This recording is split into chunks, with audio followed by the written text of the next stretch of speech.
covering Northern California. You're watching Action News Now, coverage you can count on. No, it's been pretty quick. I've been in and out, probably 30 minutes max. The golden mussel threat has boats lining up for inspection. What you need to know to prevent the mussel invasion at Lake Orville. Plus, flights heading to Denver have taken off from Redding. We take you along for the ride in the skies. And new at 6, new data shows that overall school enrollment is declining across the state. But first, breaking news, an Orville teen was sentenced to 4 years in juvenile hall for a drive-by shooting that hurt a mother and toddlers. Butte County DA Mike Ramsey says it happened at a home along D Street last March.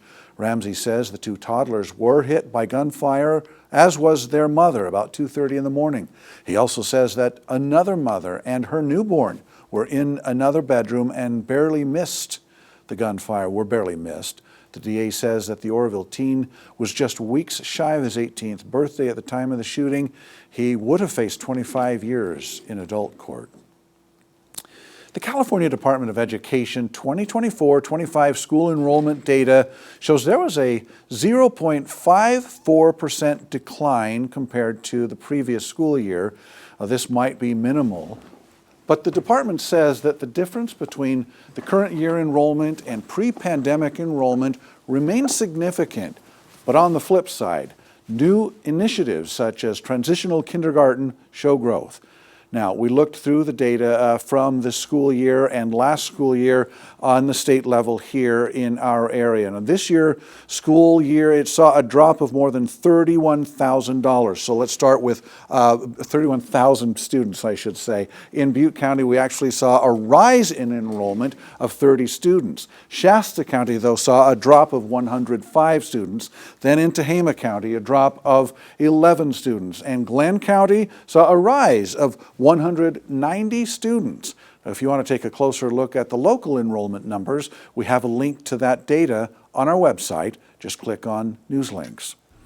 New developments in the teen-on-teen stabbing at Gridley High School. Butte County District Attorney Mike Ramsey says a 15-year-old student admitted to stabbing his classmate. We broke the news when this happened in late March. Today, Ramsey said it was a special needs student who approached his classmate from behind while they were both in the locker room, then stabbed that classmate in the back with a large kitchen knife. Ramsey says the suspect then fled campus, leaving the knife in the victim's back. The victim was taken to the hospital and had multiple surgeries, but has since been released and is recovering. The suspect is in juvenile hall.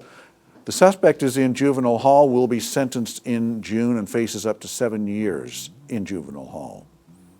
Now, a live look over Lake Orville. We will have a live report in a moment, but boat inspections are now underway. And Chief Meteorologist Howie Gordon joins us now. And I think more and more people are certainly going to want to be getting out on the water, Howie. Weather's going to be absolutely perfect for it, Alan.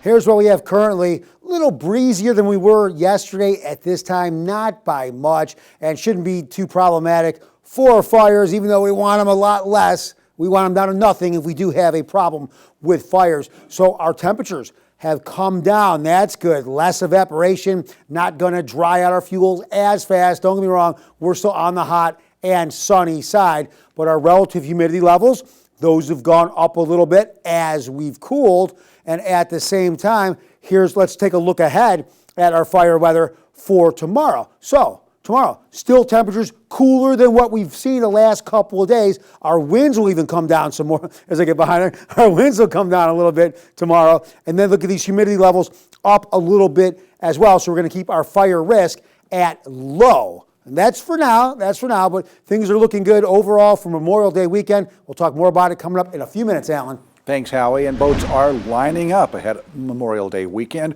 to hit the waters at Lake Orville, but boat inspections are underway to prevent a golden mussel invasion. Action News Now reporter Margot Rowe joins us live from the forebay. And Margot, I guess that's where the inspections are going on. So what can boaters expect there? Well, Alan, yes, indeed. Inspections have just wrapped up. They actually end inspections at 5:30 every day. But what you can expect, there is pieces of it behind me. It is sort of a lane system. So what will happen if you have a boat or a watercraft on a trailer, you're basically going to drive through these cones here, enter a water inspection station, and that's where it all will get started. Now, for smooth sailing with your inspection, you want it to make sure that you come with your boat or watercraft completely dried, cleaned, and drained. And you have a cover or anything that's in storage or any of the compartments, those will need to be removed as well. Now, if you're planning to go out on any of the Lake Orville waterways, that you have to go through this inspection. Now, once finished, you'll get a little blue seal tag marking your passing of the inspection. And some people I spoke with overall thought the process was simple and fairly quick, but wish this inspection didn't start so soon to Memorial Day weekend. We don't want golden mussel in here, but they should have started it earlier so that we could be ready. And also, they really need to have reciprocity between lakes. We live right near Lake Folsom, but we have a houseboat in Orville, so we have to choose which lake that we can go on when our boat has never been in the delta and anywhere near where the golden mussels are.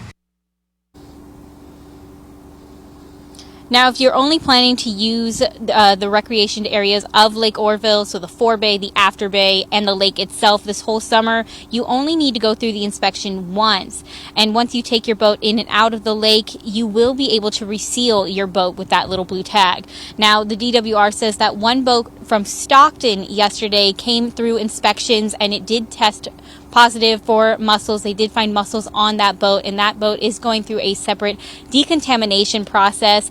Now, the numbers aren't in for today, but as of Wednesday, over 885 inspections have been done. Reporting live in Orville, I'm Margot Rowe for Action News Now. Very interesting. All right, very informative. Thanks, Margot. And inspections, you should know, are free, and you can have your boat inspected between 8:30 a.m. and 5:30 p.m. at the Orville forebay right off of Garden Drive. They're just off of Highway 70.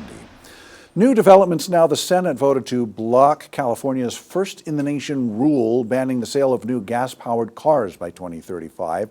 It is the first of 3 resolutions to roll back the state's vehicle emissions standards.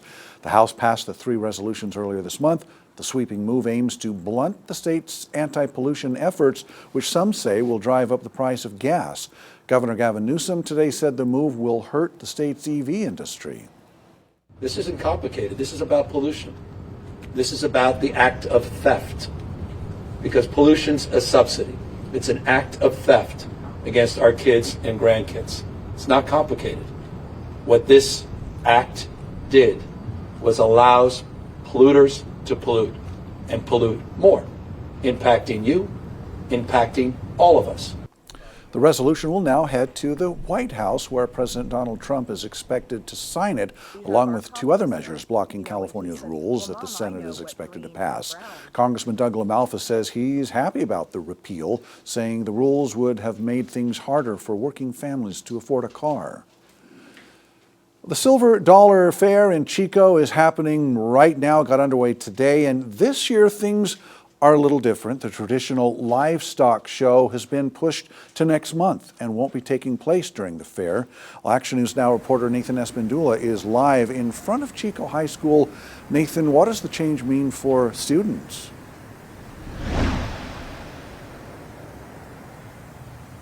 Alan, it means that students won't be able to show their animals at the Silver Dollar Fair anymore like they have done for years.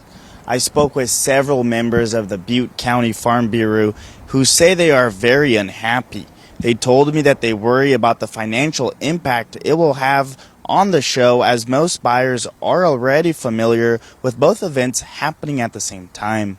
They also told me that taking the livestock show away from the fair goes against what the entire event is all about. You know, the kids look forward to going and having fun, and the parents want to see tradition. I mean, there's a lot of things out there that tradition is key, and I'm one to believe that too.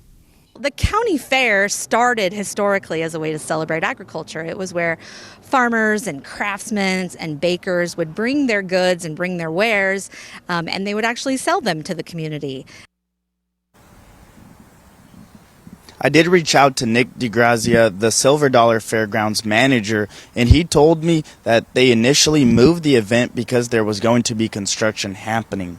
But that got pushed back due to tariffs. But he says that the livestock takes up a lot of space, and they collectively thought it would be better to keep it happening separately from the fair, where they could have more space and time for events and awards. DeGrazia also told me that there will still be animals at the fair in the form of a big petting zoo, camels, and even a pig race.